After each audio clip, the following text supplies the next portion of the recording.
एक रोज रास्ते में एक महात्मा अपने शिष्य के साथ भ्रमण पर निकले। गुरुजी को ज़्यादा इधर उधर की बातें करना पसंद नहीं था। कम बोलना और शांतिपूर्वक अपना कर्म करना ही गुरु को प्रिय था। परंतु शिष्य बहुत चंचल था। उसे हमेशा इधर उधर की बातें ही सूझती। उसे दूसरों की बातों में बड़ा ही आनंद आता था। चलते हुए जब वो तालाब से होकर गुजर रहे थे तो उन्होंने देखा कि एक धीवर नदी में जाल डाले हुए है। शिष्य यह सब देखकर खड़ा हो गया और धीवर को अहिंसा परमो धर्म का उपदेश देने लगा। लेकिन धीवर कहाँ समझने वाला था।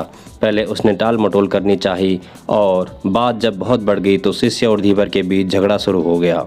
यह झगड़ा देख गुरुजी, जो उनसे बहुत आगे बढ़ गए थे, लौटे और शिष्य को अपने साथ चलने को कहा एवं शिष्य को पकड़कर ले चले। गुरुजी ने अपने शिष्य से कहा, बेटा, हम जैसे साधुओं का काम सिर्फ समझाना है, लेकिन ईश्वर ने हमें दंड देने के लिए धरती पर नहीं भेजा है।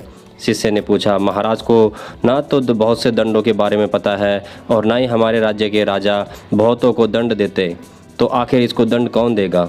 शिष्य की इस बात का जवाब देते हुए गुरुजी ने कहा, बेटा, तुम निश्चित रहो, इसे भी दंड देने वाली एक अलौकिक शक्ति इस दुनिया में मौजूद है, जिसकी पहुंच सभी के पास जगह है। ईश्वर की दृष्टि सब तरफ है और वो सब जगह पहुंच जाते हैं। इसलिए अभी तुम चलो, इस झगड़े में पड़ना गलत होगा, इसलिए इस झगड़े से दूर रहो।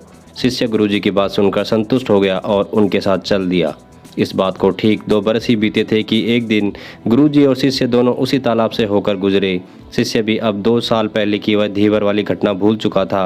उन्होंने उसी तालाब के पास देखा कि एक चुटियल सांप बहुत ही कष्ट में था। उसे हजारों चींटियां नोच नोच कर खा रही थी। शिष्य ने यह दृश्य देखा और उससे रहा नहीं गया। दया से उसका हृदय पिघल गया था। वह सर्प को चींटियों से बचाने के लिए जाने ही वाला था कि गुरुजी ने उसके हाथ पकड़ लिए और उसे जाने से मना करते हुए कहा, बेटा, इसे अपने कर्मों का फल भोगने दो। यदि अभी तुमने इसे रोकना चाहा तो इसके बेचारे को फिर से दूसरे जन्म में यह दुख भोगने होंगे, क्योंकि कर्म का फल अवश्य ही भोगना पड़ता है। शिष्य ने गुरुजी से पूछा, गुरुजी, इसने ऐसा कौन सा कर्म किया जो इस दुर्दशा में यह फंसा है।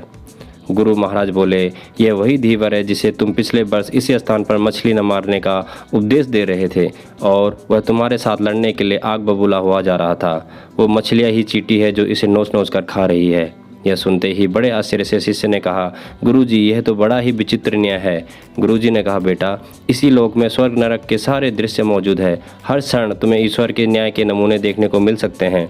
चाहे तुम्हारे कर्म शुभ हो या अशुभ, उसका फल तुम्हें भोगना ही पड़ता है। इसलिए ही वेद में भगवान ने उपदेश देते हुए कहा है, अपने किए कर्म को हमेशा याद रखो, यह विचारते रहो कि तुमने क्या किया, क्योंकि ये सच है कि तुमको वहाँ भोगना पड़ेगा। जीवन का हर क्षण कीमती है, इसलिए इसे पूरे कर्म के साथ व्यर्थ जाने मत दो। अपने खाते में हमेशा अच्छे कर्मों की बढ़ोतरी करो, क्योंकि तुम्हारे अच्छे कर्मों का परिणाम बहुत सुखद रूप से मिलेगा। इसका उल्टा भी उतना ही सही है, तुम्हारे बुरे कर्मों का फल भी एक दिन बुरे तरीके से भुगतना पड़ेगा। इसलिए कर्मों पर ध्यान दो, क्योंकि वो ईश्वर हमेशा न्याय ही करता है। शिष्य गुरुजी की बात स्पष्ट रूप से समझ चुका था। दोस्तों, हम चाहे इस बात पर विश्वास करें या ना करें, लेकिन यह 100% सच है कि ईश्वर हमेशा सही न्याय करते हैं और उनके न्याय करने का सीधा संबंध हमारे कर्मों से है। दोस्तों, इस कहानी को दिल से सुनने के लिए आप सभी लोगों का दिल से धन्यवाद।